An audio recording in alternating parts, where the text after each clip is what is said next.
Teachers लोकांना बऱ्याचशा गोष्टीचा त्रास असताना पण त्यांनी आम्हाला शिकवले. हे सर्व गोष्टी आम्ही बघितल्या. लोकांच्या गव्हर्नमेंट स्कूलला बघण्याचा दृष्टिकोन किंवा गव्हर्नमेंटची कुठलीही गोष्ट असली तर त्याकडे लोकांचा बघण्याचा दृष्टिकोन वेगळा असतो. मग ते आपल्या गव्हर्नमेंटचे बसेस असतो की गव्हर्नमेंटचे स्कूल असो की गव्हर्नमेंटचं काहीही. गव्हर्नमेंटची वस्तू असती की ते कोणी धड जपत नाही. सर्वांना सर्व प्रायव्हेट आवडतात. आज या पद्धतीच्या निकालानं आम्ही हे सिद्ध केलं. आम्ही कुठेतरी वर्षांनी निश्चय केलं होतं की आम्हाला चांगलं पर्सन आणायचं आहे. आम्हाला आमच्या शिक्षकांच्या, आमच्या आईवडिलांच्या नाव मोठं करायचं आहे. आज मी बिना ट्युशनची एवढे मार्क्स घेतले. यामागे माझ्या आईवडिलांनी तर मेहनत घेतली, पण माझ्या शिक्षकांनी बऱ्याचशा गोष्टीचा आम्हाला पेन लिहिलेला वापरायचा आहे. आम्हाला आमच्या बुका पुस्तकापासून तर अभ्यासापर्यंत सर्व गोष्टी त्यांनी दिला. आणि बऱ्याचशा गोष्टी असं होतं की वर्ष माझ्या मित्र असल्यामुळे त्याने तो माझ्या टेस्टही घ्यायचा. आम्ही दोघेच अभ्यास करायचो. मी अभ्यास करून यायचो. मी त्याला क्वेश्चन विचारायचो. माझे शिक्षक मी जेव्हाही जायचो त्यांनी मला कधीच नाही म्हटलं. त्यांनी माझ्या प्रत्येक क्वेश्चनचा आन्सर दिला. माझे वेडेवाकड्या प्रश्नांच्या आन्सर त्यांनी खूप चांगल्याने दिला. आज आम्हाला एवढी चांगला निकाल लागला. पण या सर्व गोष्टींमध्ये आमच्या शिक्षकांनी आम्हाला पुढं केलंय. त्यांनी आम्हाला हिंमत दिली. आम्ही कधीच विचार नव्हतं केली की आम्ही एवढं मार्क्स आणू शकतो, आम्ही एवढ्या चांगल्या पद्धतीने पास होऊ शकतो. पण ते शिक्षक आम्हाला देऊन आपल्या शाळेचा, शिक्षकांचा, आई वडिलांचा आणि नगर परिषदचं नाव खूप उज्ज्वल केलेलं आहे. आणि एवढंच नाही तर सर्वांना एक प्रेरणा झालेली आहे की नगर परिषदच्या शाळेमधले विद्यार्थी खूप म्हणजे ढ असतात, त्यांना काही येत नाही. कारण प्रत्येक शाळेचे शिक्षक लोक जाऊन त्यांना खूप प्रोत्साहन करतात की नाही बा, त्या शाळेमध्ये शिकवत नाही, त्या शाळेचं शिक्षण बरोबर नाही, त्या शाळेमधले विद्यार्थी समोर जाणार नाही, असं प्रोत्साहन करून त्यांना पैसे देऊन दुसऱ्या शाळेमध्ये नेण्याचा प्रयत्न करतात. पण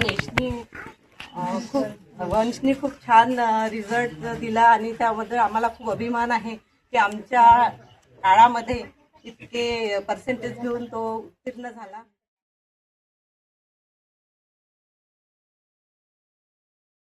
बहुत बधाई, उसके मम्मी पापा को बहुत बहुत बधाई. और सबसे ज्यादा बधाई दूंगा स्कूल के टीचर्स और स्टाफ को जिन्होंने रामटेक नगर परिषद का नाम रोशन किया. उनका बहुत बहुत धन्यवाद. और आपको इस शुभ पर्व पर हमारे माननीय नगराध्यक्ष जितेंद्र जी महाजन वंश को 2 शुभेच्छा देंगे ऐसी मैं उनसे विनंती करता हूँ. वंश भोजराज सांगोडे यांनी जो तालुक्यात 10वीच्या शाळेमधनं सर्वप्रथम त्याला खूप खूप शुभेच्छा आणि अभिनंदन भेटा. नगर परिषदच्या शाळेमध्ये शिक्षण घेऊन ते काही लोक असं समजतात का नगर परिषदच्या किंवा जिल्हा परिषदेच्या शाळेच्या शिक्षणाचा दर्जा हा खाजगी शाळेच्या दर्जे इतका नसतो. तो गैरसमज जो होता तो गैरसमज या निकालाच्या माध्यमातून निश्चितपणे दूर झालेला असेल असं मला वाटतंय. हा मुलगा बर्वे शाळेमध्ये याचं प्राथमिक शिक्षण झालं आणि त्याच्यानंतर नगर परिषदच्या शाळेमध्ये म्हणजे रामजी देशमुख शाळेमध्ये त्यांनी 10वी मधनं 96% घेऊन तालुक्यातून प्रथम येणं ही खऱ्या अर्थानं त्यांनी जो परिश्रम घेतला असेल, त्याच्या आई वडिलांनी जे परिश्रम त्याच्या अभ्यासासाठी घेतलं असेल, त्या अभ्यासाच्या आणि त्याच्या परिश्रमाचा फळ आहे. पण त्याच्याही पेक्षा अत्यंत महत्वाचे म्हणजे त्याचे जे शिक्षक नगर परिषदेचे होते, या शिक्षकांनी अथक परिश्रम घेऊन त्याला घडवण्याचा प्रयत्न केला. त्याच्यासारख्या असंख्य विद्यार्थ्यांना घडवण्यासाठी त्यांच्या जीवनामध्ये जी वेगळी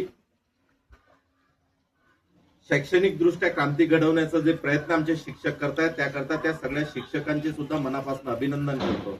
आमच्या रामजी देशमुख शाळेला माजी मुख्यमंत्री शाळेमध्ये सुद्धा त्यांनी जिल्ह्यामध्ये नावलौकिक मिळवून दिला आणि आता वंशच्या यशानंतर तो नगर परिषदच्या जो शाळेचा नावलौकिक आहे तो आणखी द्विगुणित झाला, यात काही दुमत नाही.